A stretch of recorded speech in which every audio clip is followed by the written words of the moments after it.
Imaginez un voyage à l'intérieur du corps humain, plus précisément dans les artères d'une personne âgée de 80 ans souffrant de maladies cardiovasculaires. Les artères normalement sont lisses et élastiques, permettant un flux sanguin optimal vers tous les organes et tissus du corps. Avec l'âge, les artères ont tendance à se rigidifier, un processus appelé artériosclérose. Chez une personne atteinte de maladies cardiovasculaires, ce processus est exacerbé. L'athérosclérose est l'accumulation de plaques de graisse, de cholestérol et d'autres substances sur les parois artérielles. Ces plaques se forment progressivement, réduisant le diamètre des artères et limitant ainsi le flux sanguin vers les organes et les tissus. Le flux sanguin devient de plus en plus restreint, ce qui peut avoir des conséquences graves pour la santé cardiovasculaire.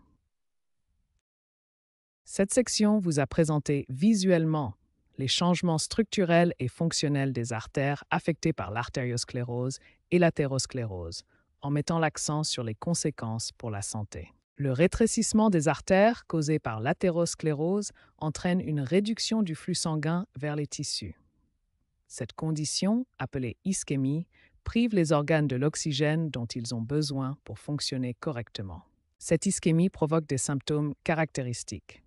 Dans le cœur, elle cause l'angine de poitrine, une douleur thoracique lors d'un effort. Dans les jambes, elle entraîne la claudication intermittente, des douleurs qui apparaissent lors de la marche et disparaissent au repos. Le danger le plus grave survient lorsque les plaques d'athérome se rompent. Cette rupture déclenche la formation d'un caillot sanguin qui peut bloquer complètement l'artère, provoquant des complications potentiellement mortelles. Lorsqu'un caillot bloque une artère coronaire, il provoque un infarctus du myocarde, communément appelé crise cardiaque. Si le blocage se produit dans une artère cérébrale, cela entraîne un accident vasculaire cérébral.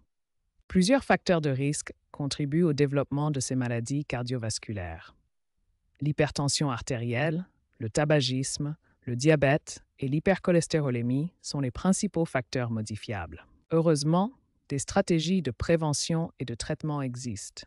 Les changements de style de vie incluent une alimentation équilibrée, l'exercice régulier et l'arrêt du tabac. Les traitements médicamenteux et les interventions chirurgicales peuvent également être nécessaires dans les cas avancés.